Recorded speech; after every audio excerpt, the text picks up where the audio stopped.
Welcome to Healthcare Hot Button Issues. I'm Harry Liu. In today's episode, we'll talk about the rebate practices of pharmacy benefit managers, or PBMs.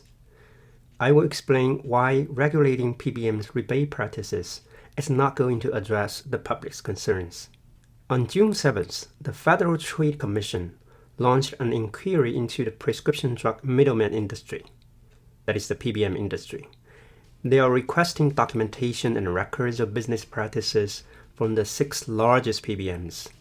The goal is to examine if PBMs vertically integrated with insurers or pharmacists, if they engage in anti-competitive practices, and if these practices affect prescription drugs access and affordability. The Federal Trade Commission's inquiry was in response to a request for information issued early this year. Over 24,000 public comments were submitted. Much of the debate centers around rebates, restrictions on access, and the treatment of unaffiliated pharmacies. In particular, there are 3 primary concerns over rebate practices. Concern number 1, rebates are calculated as a percentage of list prices. For the same rebate percentage, the higher the list price, the greater the rebate. So PBMs are incentivized to place drugs with a high list price on preferred formulary tiers and ignore cost-effective ones such as generics or biosimilars. Concern number 2, in response to PBMs' incentives, drug manufacturers purposely increase list prices so that their products will obtain a better formulary placement due to larger rebates. And concern number 3, consumers or patients do not benefit from rebates because their cost sharing, such as copay or co-insurance, is calculated based on list prices rather than post-rebate net prices. In the last several years, many solutions have been proposed to regulate PBM's rebate practices, including those from academics, Congress, and the Trump administration, such as requiring rebates to be passed through to payers or consumers, and replacing rebates with administrative fees. However, research and economic reasoning suggests that regulating PBM's rebate practices will not shift rebate benefits from PBMs to payers or consumers, nor will it bend the cost curve. On the contrary, prohibiting rebates or fees linked to list prices and volume will increase prescription drug spending. Let's start with some basic questions about PBMs to give it a bit of a background. Then we'll go into the analysis. First question is, what does a PBM do? PBM is a middleman as described by the Federal Trade Commission. It performs several key functions in a prescription drug supply chain. It negotiates drug prices with manufacturers, designs and manages formularies for payers. By the way, a formulary is a list of prescription drugs accessible to health plan members with different levels of cost sharing. PBMs work with pharmacists to deliver drugs to patients and process prescription drug claims. They may also operate their own mail order or specialty pharmacies. Price negotiation with manufacturers and managing formularies have to go hand in hand because without formularies, price negotiation would not be effective. But price negotiation and formulary management can be separated from contracting with pharmacists to deliver drugs and processing claims. Anthem's contract with CVS Caremark is such an example. CVS helps Anthem with prescription fulfillment and claims processing, but Anthem negotiates with drug manufacturers directly and manages its own formulary. So the second question is, how do PBMs make money? First, PBMs represent payers to negotiate prices with manufacturers and receive rebates or fees based on discounts of list prices. A portion of rebates are passed through to payers, and PBMs keep the rest. The second source of PBM's income comes from spread pricing, that is the difference between the amount they charge payers for prescription drugs and the amount they pay pharmacists. Since PBMs provide services to payers and drug manufacturers, they collect administrative fees from them.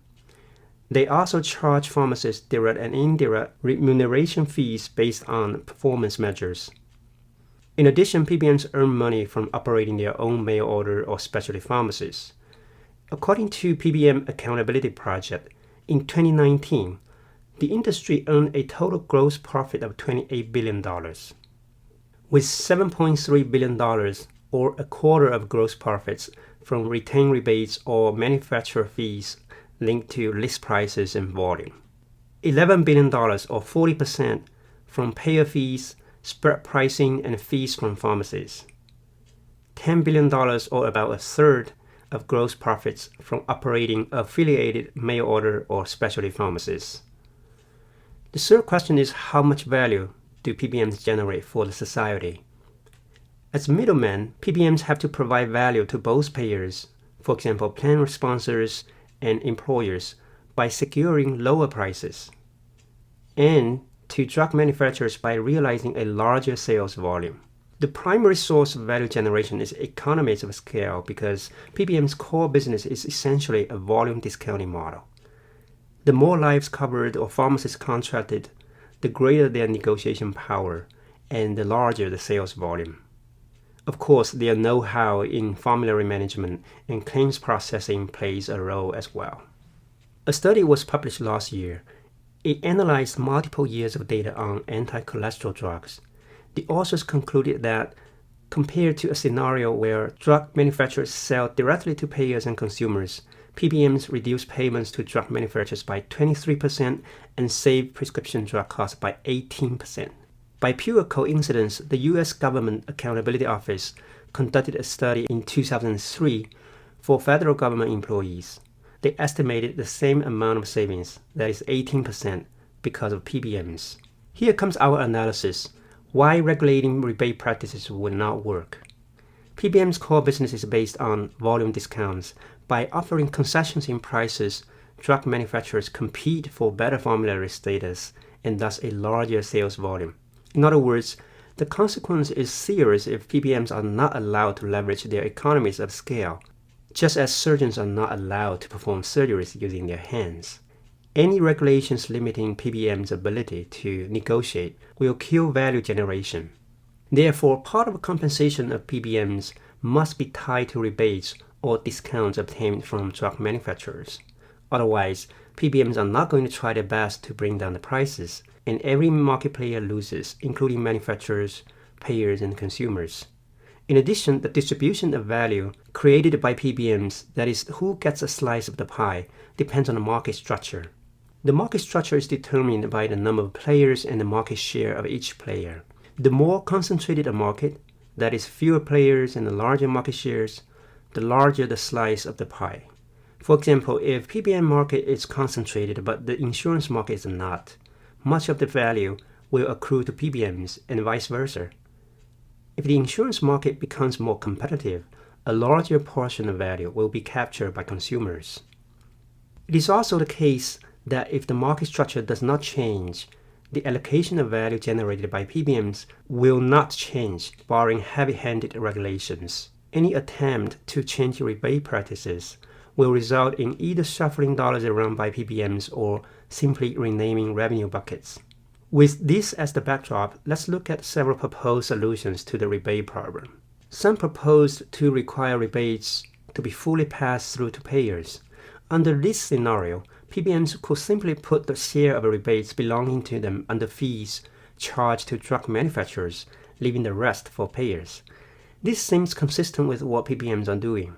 For instance, the proportion of commercial health plans contracting with Express Scripts and receiving full rebate pass-through increased from 50% in 2018 to 75% in 2021. Proposals were also floated to mandate a full pass-through of rebates to consumers. This is not much different from a full pass-through to payers. Note that payers can simply increase premiums to offset reduced rebates. By the way, it's understandable that protecting consumer interests is very politically popular because it's a good selling point for politicians, but not necessarily for economists. Another proposal is to replace post-sale rebates with upfront discounts, with the goal to reduce consumer cost sharing because copay and co-insurance would then be calculated based on net prices rather than list prices. Remember, if the market structure is not changed, the slice of the pie belonging to PBMs would remain the same. Now, with rebates gone, PBMs would need to increase the fees charged to manufacturers so that they are not worse off. Since some dollars are shifted to fees, the upfront discounts will be smaller than the previous rebates. Finally, some propose to replace rebates with administrative fees. These administrative fees should be detached from list prices and volume. This approach would basically take the wind out of PBM sales. If these were implemented, PBMs will not be able to create value using their economies of scale. The prescription drug market would be less efficient and spending will increase. Under this scenario, payers, maybe pharmacists too, will likely create a division to implement major PBM functions to directly negotiate with manufacturers and manage formularies. And current PBMs will perform the other two functions, prescription fulfillment and claims processing. But in this process, the market will lose the economies of scale leveraged by PBMs to keep the prices down. Now, if regulating rebate practices will not work, how can we address the public concerns then? Let's go over the public concerns one by one. Concern number one, PBMs are not incentivized to use cost-effective drugs such as generics or biosimilars and thus harm consumers' well-being. Remember, consumers are not PBM's clients, payers are. It is payers who should care about prescription drug spending and represent consumers' interests. But payers cannot ensure formularies are properly designed to encourage the use of cost-effective drugs. What does this mean? It suggests that PBMs have overwhelming market power. For example, many payers are not able to put a clause in their contracts with PBMs to allow an independent audit. The solution? We need to ensure a competitive PBM market. But unfortunately, the market is highly consolidated now, with the top 3 PBMs accounting for 80% of the total market. And all major PBMs are vertically integrated with large commercial insurers and or pharmacies. Concern number 2, drug manufacturers increase prices so that their products have better formulary status because PBMs can get a larger rebate. The problem with increased prices is associated with the drug manufacturer market, not a PBM market. Regulating rebate practices will not address the problem. The prices depend on the number of manufacturers competing in a specific therapeutic area. If there is only one drug available, it is a monopoly and there's really not much PBMs or other market players can do. If it is a competitive therapeutic area, when one manufacturer increases its price, others can follow suit. As a result, there's no point in doing so because the first mover will not gain any advantage in competing for favorable formulary placement. Again, the solution is to cultivate a competitive pharmaceutical market. Concern number 3, consumers do not benefit from rebates because their cost sharing is calculated based on list prices rather than post-rebate net prices. As discussed before, we can force PBMs to pass through the rebates to consumers, but their insurance premiums will increase. Overall, there's little gain for consumers, if any at all. The desirable approach to protecting consumers' well-being is to make PBM and insurer markets more competitive so that a larger slice of the pie will be allocated to consumers. Here are the takeaways.